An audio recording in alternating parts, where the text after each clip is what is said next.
مفتی طارق مسعود special.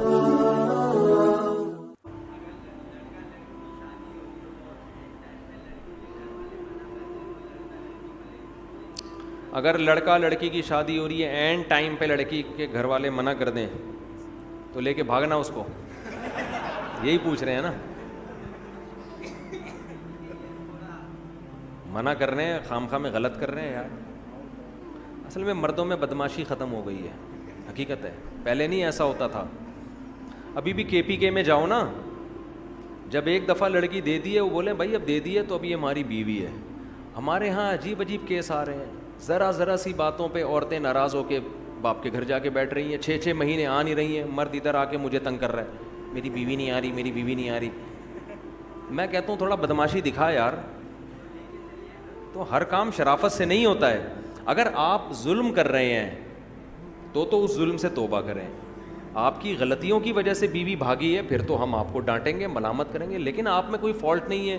ایک دن اونچی آواز سے بات کر لی تھی، نازک مزاج بیگم چلی گئی گھر، تو یہاں مرد کو مردانگی دکھانی پڑتی ہے۔ تھوڑا سسرال کو جا کے بولو بھائی اس کو بھیجو، سمجھ رہے ہو نا، تمیز سے بول دیا اس کو بھیج دو، بس اس طرح اسٹائل یہ والا رکھو، ورنہ جا کے بار ایکسکیوز می سر پلیز، ایسے نہیں ہوتا۔ ہمارے ایک دوست تھے پٹھان ہیں، ان کی شادی ہوئی، میرے بڑے قریبی دوست ہیں، تو شادی ہوئی ان کی، تو وہ خام خواہ میں بیگم لڑکے گھر چلی گئی، ذرا سی بات پہ نا۔ اب ماں بھی اپنی بیٹی کو سپورٹ کر رہی ہے، بعض مائیں گھر خراب کرتی ہیں، سب مائیں ایسی نہیں ہوتی لیکن بعض ہوتی ہیں۔ میرے سامنے کیس آیا، میں کافی سلو کی کوشش میں لگا ہوا ہوں، ان کی ماں کی سمجھ میں نہیں آ رہی بات، کہہ رہی ہے نہیں ہم خلا لیں گے عدالت سے۔ میں نے کہا یہ خلا نہیں بنتا، وہ بندے کو میں جانتا ہوں حقوق ادا کر رہا ہے، تھوڑی بہت اونچی نیچی انسان سے غصہ یہ تو ہر گھر میں ہوتا ہے۔ ان سمجھا کے تھک گئے، یہ بندہ گیا اپنے اسٹائل میں نا، جا کے دروازہ ٹوٹا، اس نے اندر گھسا، بولا کسی کے باپ میں دم میں روک کے دکھائے، بیٹھ گاڑی میں، ایسے بیوی کو بولا بیٹھ تو کسی کے باپ میں دم ہے، روک کے دکھائے، لے کے آ گیا، ہنسی خوشی زندگی گزر رہی ہے ماشاءاللہ فٹ فاٹ۔ تو سارے کام تمیز سے نہیں ہوتے، تھوڑا مردانگی اچھی لگتی ہے آدمی پہ۔ عورت کو بھی یہ پن اچھا لگتا ہے، عورت کو بھی نا آدمی تھوڑا سا ٹیڑھا میڑھا اچھا لگتا ہے زیادہ بد اخلاق نہ ہو، لیکن عورت بھی چاہتی ہے کہ میرا میاں جو ہے نا تھوڑا سا اس میں تھوڑا مردانگی ہو، اس میں تھوڑا زیادہ نہ کریں کہ چنگیز خان بن جائیں گھر جا کے، لیکن تھوڑا سا روب رکھیں گھر کے اندر، محبت بھی دیں مگر روب بھی۔ مرد کو اللہ نے سربراہ بنایا ہے، جس سربراہ کا روب ہی گھر میں ختم ہو گیا وہ بے وقوف آدمی ہے، وہ گھر بسا ہی نہیں سکتا، اس کے باپ میں دم ہی نہیں ہے گھر بسانے کا۔ جب تک مرد میں روب نہیں ہوگا، مردانگی والا روب جو ایک ہوتا ہے، دیکھو اللہ نے ہر جانور کے نر میں روب رکھا ہے کہ نہیں رکھا؟ بولو نا، ایک مرغا 10 مرغیوں کے لے کے گھوم رہا ہوتا ہے کہ نہیں ہوتا؟ نہیں تو میری مرغیاں جا کے دیکھ لو آپ، مرغیاں بیچاری آرام سے، مرغا نا ایسے سر اٹھا کے یوں جا رہا ہوگا، آپ کسی مرغی کو پکڑنے کی کوشش کرو، مرغا آپ کی ایسی کی تیسی کر دے گا، آپ پال کے دیکھو، ارے میرا بچہ ماشاء، دیکھو مرغا ماشاءاللہ۔ تو یہ حقیقت ہے، نہیں چھوڑتا وہ۔ بکرا پالو، آپ بکریاں رکھو پنجرے میں، بکرا بھی، آپ کسی بکری کے کو لے کے جاؤ، بکرا ایسے آ کے ٹکر مارے گا، بولے گا تو نے میری پرمیشن کے بغیر ہاتھ کیسے لگا دیا اس کو بھائی؟ تو روب ہے ہر نر میں۔ شیر کو دیکھو، ایک ڈاکومنٹری تھی ہمارے ایک دوست نے دیکھی، بڑا اچھا نقشہ کھینچا، تو ایسے بالکل جیسے حقیقت، یعنی تھی بھی حقیقی ڈاکومنٹری، یعنی واقعی جنگل میں۔ وہ ڈاکومنٹری سے عبرت حاصل کرو۔ ہوا یہ اس ڈاکومنٹری میں انہوں نے مجھے بتایا بڑا زبردست، کہ آپ کو پتہ ہے شیرنی جو ہے نا، شیر کی کئی شیرنیاں ہوتی ہیں، تو شیر ایک کچھار بنا کے رہتا ہے، ان کی حفاظت بھی کرتا ہے، شکار بھی اکثر شیرنیاں کرتی ہیں، شیر نہیں کرتا۔ شیر کا کام ہوتا ہے ایمرجنسی میں آنا۔ تو ڈاکومنٹری میں یہ دکھایا گیا کہ شیرنی کو لکڑ بکڑ نہیں ہوتے، وہ بڑے گندے سے عجیب سے جانور ہوتے ہیں، انہوں نے گھیر لیا شیرنی کو۔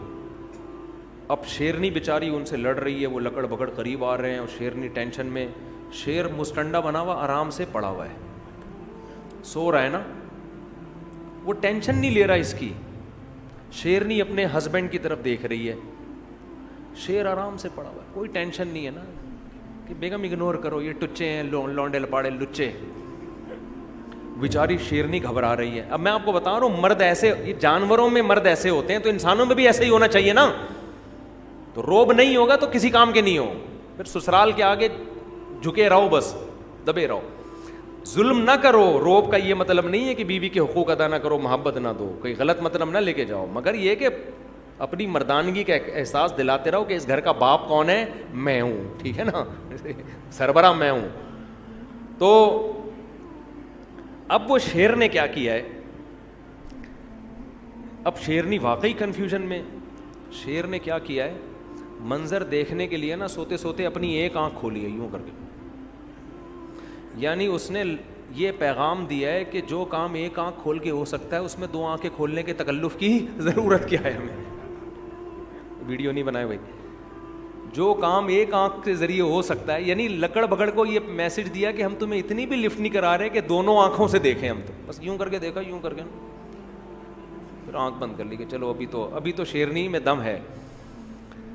جب دیکھا نا کم بخت نہیں جا رہے, پھر بھی اڑی اڑی وہ جو ان کی اب خاص آوازیں ہوتی نکال رہے ہوتے ہیں, تو پھر یہ آرام سے اٹھا, انگڑائی لی, جیسے صبح صبح اٹھتے ہیں نا. لکڑ بگڑ سمجھ رہے ہیں کہ یہ تو ابھی گھنٹہ لگے گا, اٹھے گا, واش روم جائے گا, منجن کرے گا, نہا دھو کے آئے گا, پھر مذاکرات کی بات شروع ہوگی. تو وہ ٹینشن نہیں لے رہے تھے شیر کی, اس کے اسٹائل سے. اس کے بعد آرام آرام سے چلتا ہوا شیرنی کے قریب گیا ہے. وہ بیچاری کانپ رہی ہے نا, اور شیرنی سے جا کے پوچھا کہ ٹینشن کیا ہے. شیرنی نے بتایا بھائی یہ دیکھو لونڈے لپاڑے لچے. تو ان کی ایک طرف نا ان کی نظر یوں کر کے دیکھا نا لکڑ بگڑ کی طرف, ایسے یوں کر کے دیکھا, اچانک حملہ کر دیا ان کے اوپر. ایسا پکڑ کے جبڑا پھاڑا ہے نا, وہ سارے چیختے ہوئے بھاگ گئے. یعنی اس نے پیغام دے دیا کہ ہماری شرافت کا ناجائز فائدہ اٹھانے کی ضرورت نہیں ہے. تو ہم تو تمہیں ٹینشن نہیں لے رہے, لیکن تمہیں شرافت سے بات سمجھ میں آ نہیں رہی ہے, تو پھر یہ والا. تو یہ وہی ہے جو ہمارا پٹھان دوست, ہم مہینے سے کوشش کر رہے ہیں میاں بیوی میں جوڑ ہو جائے, سسرال کو ان کے سمجھ میں بات آ نہیں رہی. وہ گھر گئے, دروازہ بجایا, دھاڑ کر کے اندر گھسے, بیگم کو پکڑا, گاڑی میں بیٹھ, اور ہیں بھی لمبے تڑنگے چوڑے نا, بندہ ویسے ہی دیکھ کے ڈر جائے, اتنی چوڑی چوڑی کلائیاں ہیں. ایک دن 18 روٹیاں کھائیں انہوں نے, 18 روٹیاں بندے نے کھا گئے. تو جا کے بولا بیٹھ گاڑی میں, ایسی کی تیسی, میں دیکھتا ہوں کسی کے باپ میں دم میں روک کے بتائے. تو وہ سالے والے سارے لکڑ بگڑ کی طرح ان کو پتہ نہیں چلے گا کہ ان کی بات ہو رہی ہے, پرانا قصہ ہو گیا ہے. تو تھوڑا سا روب گھر میں رکھو. آدمی تھوڑا سا روبدار عورت کو بھی اچھا لگتا ہے, بچوں کو بھی تھوڑا روبدار باپ اچھا لگتا ہے, ٹھیک ہے نا. اتنے چھوئی موئی نہیں بن جاؤ کہ تمہیں سسرال والے بیچ کے کھا جائیں. تھوڑا سا اپنے پاؤں اونچا رکھو گھر میں. نہیں تو ہمارے مرغے کو آ کے دیکھ لو, مور کو دیکھو. میں کل دیکھ کر گیا ہوں, ایک ہمارے دوست ہیں, انہوں نے مور پالے ہوئے ہیں, کیسی شان سے ایسے گھوم رہا ہوتا ہے, مورنیاں دائیں بائیں, مور اکیلا ہوتا ہے, شیر اکیلا ہوتا ہے. مرغوں کو دیکھ لو, ایسے سر اٹھا کے گھوم رہا ہوتا ہے. کھانے پینے میں مرغا پہلے مرغی کو کھلائے گا. جب باجرہ ڈالو نا, مرغا دیکھ رہا ہوتا ہے, مرغیاں پہلے کھا رہی ہوتی ہیں, مرغا پہلے نہیں کھاتا. تو یہ مرد کی شان ہے, وہ گھر والوں کو پہلے کھلائے گا. لیکن وہ کہے گا ہم جو آپ کو اپنے اوپر ترجیح دے رہے ہیں, آپ کو پیزے بھی کھلا رہے ہیں, برگر بھی کھلا رہے ہیں, خود ہم دال سے روٹی کھا رہے ہیں آپ کی, لیکن اس کا مطلب یہ نہیں کہ اب آپ ہمارے باپ بن گئے ہیں, ٹھیک ہے نا, ہم ہی ہیں. تو مرغے سے سبق حاصل کرو, پھر بھی نہیں آئے گا سبق. چلو مفتی صاحب فجر کی جماعت میں یہ بتا دیا میں نے مسئلہ, کافی ہو گیا. چلو آخری سوال پوچھ لو یار. ہاں بس دیکھو, جب کوئی دکھا کے لوگوں پہ خرچ کر رہا ہے نا, تو ہمیں دل کی نیتیں نہیں معلوم, ہم اس کو ریاکار نہیں کہہ سکتے. ہو سکتا ہے وہ لوگوں کو ترغیب دینے کے لیے کر رہا ہو. یہ کہہ رہے ہیں کہ لوگ آج کل 10 کلو آٹا بھی دے رہے ہیں, تو سیلفیاں تصویریں. بھائی قرآن نے حکم دیا ہے کہ چھپا کے بھی خرچ کرو اور دکھا کے بھی. تو بعض دفعہ اس لیے دکھا کے خرچ کیا جاتا ہے کہ سب کو ترغیب ہو. تو ہم تو نہیں ٹھیکیدار لگے نا کہ لوگوں کی دلوں میں جھانک جھانک کے کہیں کہ یہ ریاکار ہے. ہمیں کیا پتہ ریا کر رہا ہے یا کیا کر رہا ہے. تو ہمیں اچھا گمان رکھنے کا حکم, سمجھتے ہو. سبحانک اللہم و بحمدک نشہد ان لا الہ الا انت نستغفرک. Mufti Tariq Masood Special.